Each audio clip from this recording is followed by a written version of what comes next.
Hello and welcome to this video. In this video we're going to look at the last two derivations for gravitational fields, which are the derivations of the orbital velocity and the escape velocity. So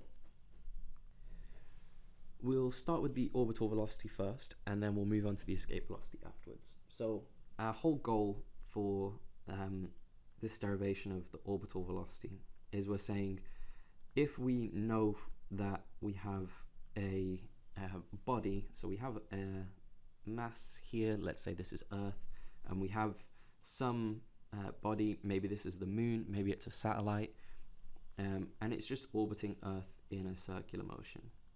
Okay, so it's just orbiting and we're assuming that this is a perfect circle. Now, in order for this to remain in orbit, we have to follow a similar direction that Kepler took and say that in order for this to be a centripetal or a circular motion, this has to have a centripetal force. So it must have a centripetal force. And then we say the same thing. We say, okay, but centripetal force is a resultant force, so what's causing the resultant force? And it must be gravity. So the gravity, or the gravitational force, must be the centripetal force, must be causing the centripetal force.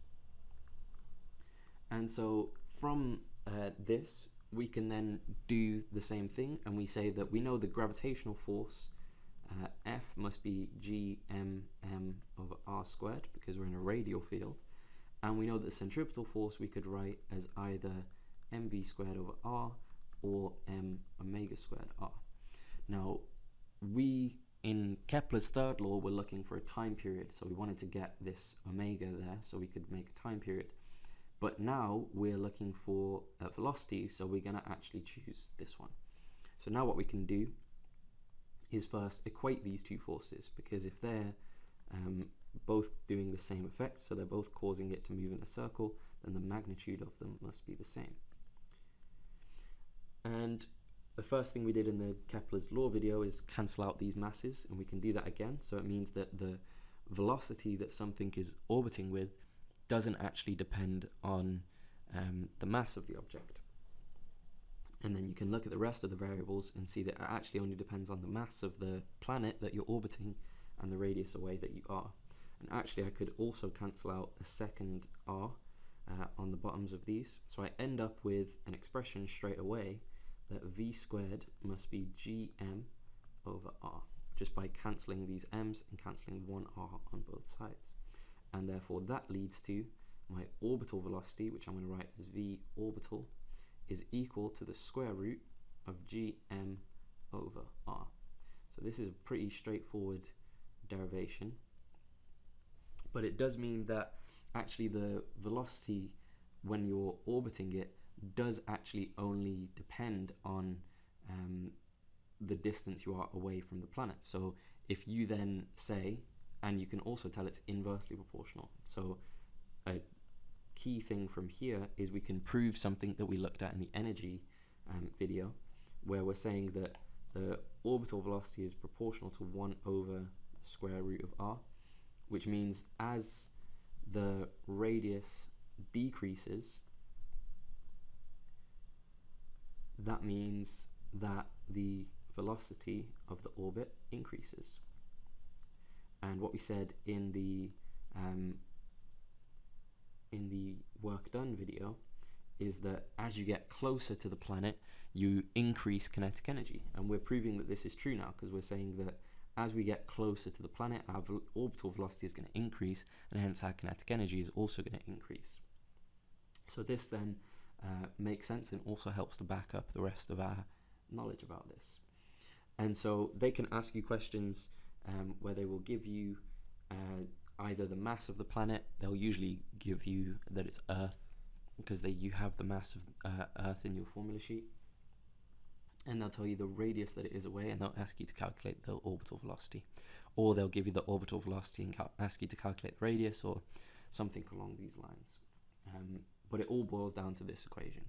Now, the key to this equation is the fact that it's not on your formula sheet, so you need to know this derivation, and I would say I recommend not just learning this formula. I would say you can be tested on the derivation, so you might as well just learn the derivation so that you know everything. And it's not exactly complicated, it's just cancelling and then square roots.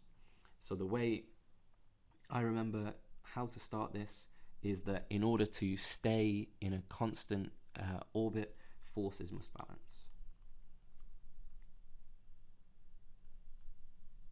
Okay, this is the way that I figure out where to start from. I know forces must balance. It means I'm equating forces. I can then derive something for velocity. Now, the case for escape velocity is slightly different,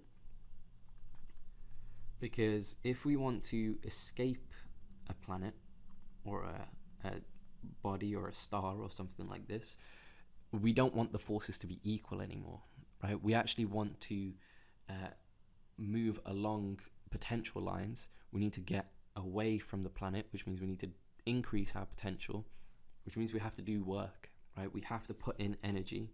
So energy must be put in, which basically we could write as work must be done to escape the orbit.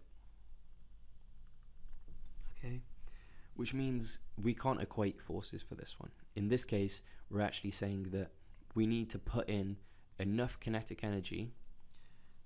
So the kinetic energy required to leave the field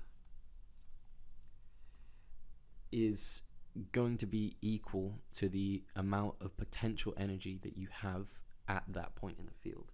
Must equal the gravitational potential energy at the point.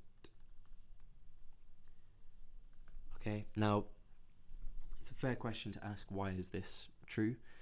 Some of you will probably just take this and say, well, yeah, of course that's true. You have to do enough energy for it actually to leave.